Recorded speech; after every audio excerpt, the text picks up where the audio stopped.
What is the role of religion in our ever-changing world? From the NewsChannel 5 network, this is Issues of Faith. Hello, everyone. Welcome to Issues of Faith. Glad you are with us. We have an important and topical issue to discuss today. We're talking about racism, how to fight racism. And we are very happy to have with us to help us unpack this difficult issue, a New York Times best-selling author. So I will introduce him now via Zoom. There is the book, How to Fight Racism, Courageous Christianity and the Journey Toward Racial Justice. It's written by Jemar Tisby. His previous book was on the New York Times bestseller list. And Jemar Tisby now joins us live via Zoom in Oxford, Mississippi. And that is where he is studying to get his PhD. Thank you so much for being with us.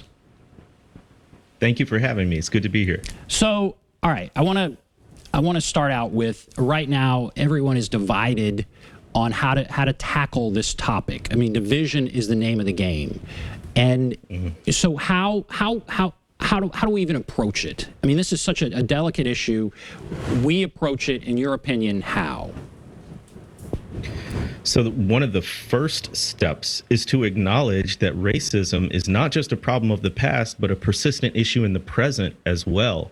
So many of my conversations are around convincing or persuading people that this is still an urgent issue, that it didn't go away with the 1964 Civil Rights Act or the 65 Voting Rights Act, or wherever they want to place a pin in history to say that we're post-racial or we're over this issue.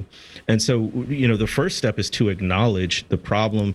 I would hope that after 2020 and the historic racial justice uprisings that we saw all over the country, indeed even internationally, that people would say, well, at least there's a lot of folks who care about this, and maybe because so many people care about this, there's actually something to it. So the first step is acknowledging the problem, of course, and that is no small feat in and of itself. No, that's not a small feat. We were talking to somebody on a show last night, a professor, and he was talking about, he structured a course talking about systemic racism.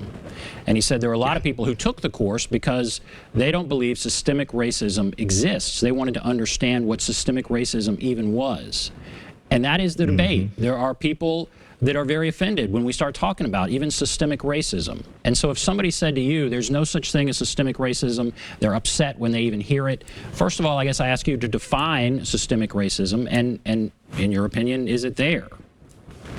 Yep. So quite simply put, systemic racism acknowledges the reality that prejudice works itself out not just through people, but through policies as well.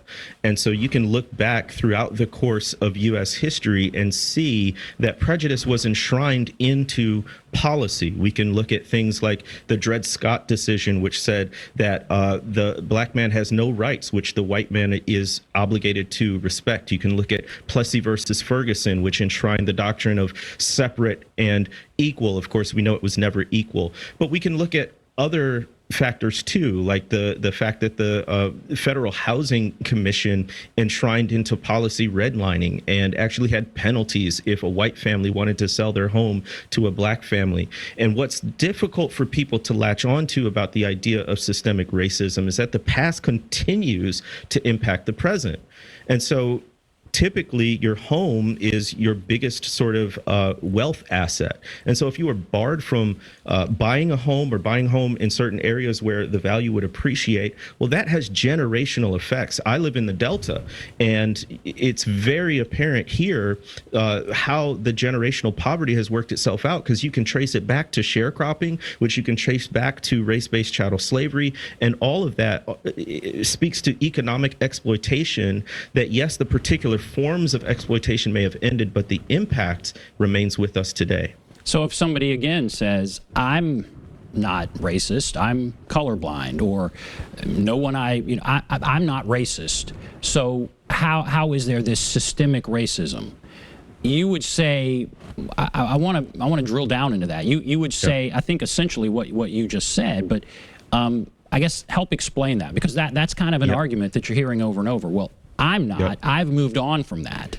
So we can move on from systemic racism. Yeah. So, I mean, for instance, Black women die in maternity-related deaths at 3 times the rate of white women. And when you look at data like that, you basically come down with one of two explanations. Either there's something wrong with Black women, or there's something wrong with the system. And so some people who would say, they would never say there's something wrong with Black women. It'll sound like, well, they don't take care of themselves. They're not careful when they're pregnant. Those kinds of things, which, when you drill down, you're saying there's something about these people, quote unquote, that makes them unhealthier. It's similar with incarceration. 1 in 3 Black males will end up in the criminal justice system in one way or another versus 1 in 17 white males. And then you have the similar dichotomy. Either there's something wrong with Black males, and then conversely, something better about white males that they don't end up in this system. Or there's actually a difference in the way policing and law enforcement is applied across different racial groups. And those are systemic manifestations of the way that there is an imbalance and inequality in many of our systems. So why do you think there is the reluctance to acknowledge systemic racism? And some feel like it's an attack on the country in general. But why do you think the reluctance?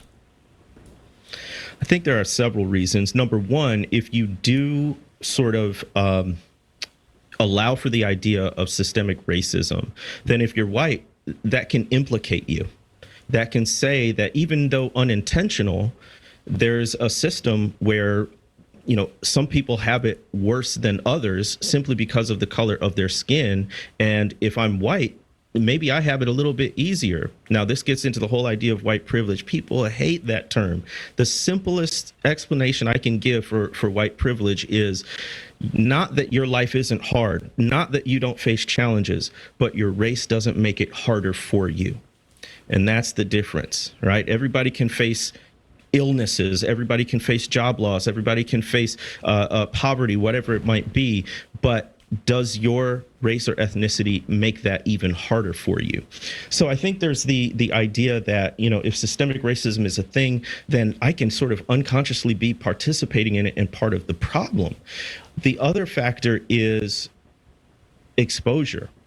If I don't personally feel the ill effects of systemic racism, then it's harder for me to admit it. It's harder for me to understand it. It's harder for me to see where you're coming from. So it can be a variety of factors. And so what is the response? What is the response that you feel like you're calling for courageous Christians to take a journey toward racial justice, how to fight racism? How do we deal with this? Well, I use in the book a model called the Arc of Racial Justice, and it's an acronym that stands for Awareness, Relationships, Commitment. And I think you need all three to have a solid foundation on which to build racial justice efforts. Now, this is not a linear process. It's circular, it's dynamic. We're doing all three at once a lot of times. But awareness, we have to understand how race and racism function in our society. So that's the data, the information, the facts that we need. That means watching documentaries, listening to programs like this, reading the books. All of those things build your awareness. But we can't just have big heads about this thing and lots of knowledge. We need to actually put it into action. One of the ways that we do this is relationally. So from the perspective of faith, all reconciliation is relational on some level. We cannot forget that real people are being impacted by racism, and we have to actually cross barriers racially and ethnically and even culturally speaking to humanize and dignify other people by learning their stories and situations. But even that's not enough. Big heads, big hearts, that's great, but we also have to have strong hands that actually take action. And the commitment aspect gets to the laws and the policies that we need to tackle. For instance, voter suppression is still a very big deal. As we're recording this, it is the anniversary of the 15th Amendment, which granted the right for Black males to vote. And yet, In 2021, we're still facing issues of the right to vote being made difficult for certain groups of people. And we have to do something about that on a systemic level and policy level as well. And so how involved should churches be with that? Should churches be on the front lines of these sort of political debates?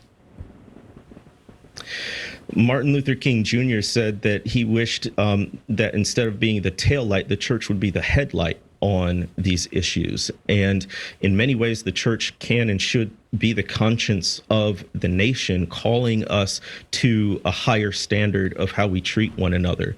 And I do think we should be involved politically, because it is a fallacy to think that churches are not already involved politically, some more overtly than others. But I also think that when people hear political, they automatically think partisan. And there are ways to get involved politically without necessarily being partisan. For instance, a church can host a voter registration drive. That is allowed by law. You're not endorsing any particular candidate.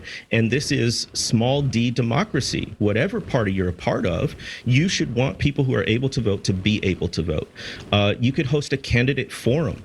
Again, this is nonpartisan. You invite all the candidates. You don't specifically highlight or endorse any particular one, but it reminds us of the church as sort of a hub in the community that can bring together different people to have these important conversations. Martin Luther King talked about the long arc of history bending toward justice, and that was 50 years ago. And here we are today. How long does this take, in your opinion? You know, where would you rate where we are right now? Because again, there are many who say, "Oh, we've made just huge strides and we're doing really well." Where would you rate, and how long before things are better, in your opinion? Right. We have made changes. We have made progress. And the example I always point to is the state flag of Mississippi. It was the last state in the Union to have the Confederate battle emblem on its flag. That flag flew for 126 years, since 1894, till it finally came down in 2020, and they replaced it with a different flag. And so you have sort of symbolic changes and narrative changes like that. But we do still have a long way to go. And I think what is making it difficult is, these changes are more subtle. You know, it's fairly blatant when you have signs over drinking fountain that say, you know, whites only, colored only, right? Now that we've dealt with some of those more overt forms of racism, the rest that's happening is subtler, and it may not even use racial framing or racial words, black and white, right? So we actually have to be pretty savvy about the way. One of the things I say in my first book, The Color of Compromise, is that racism never goes away. It just adapts. And so as culture changes, as society changes, the forms of racism change as well. And so we have a long way to go. We have a long way to go in the church. I think the biggest threat to the church right now is Christian nationalism, which is more of a political ideology and a cultural ideology than a religious one, where people are using Christian symbols and themes, and they're importing all kinds of unhelpful ideas, including racist ideas, into that. That's something the church and church leaders need to call out specifically and intentionally. That's very interesting. I want to ask more about that. We have to take a break. And then we'll come back, and I'm going to ask specifically about that. We'll take a break. Be back right after this. Great.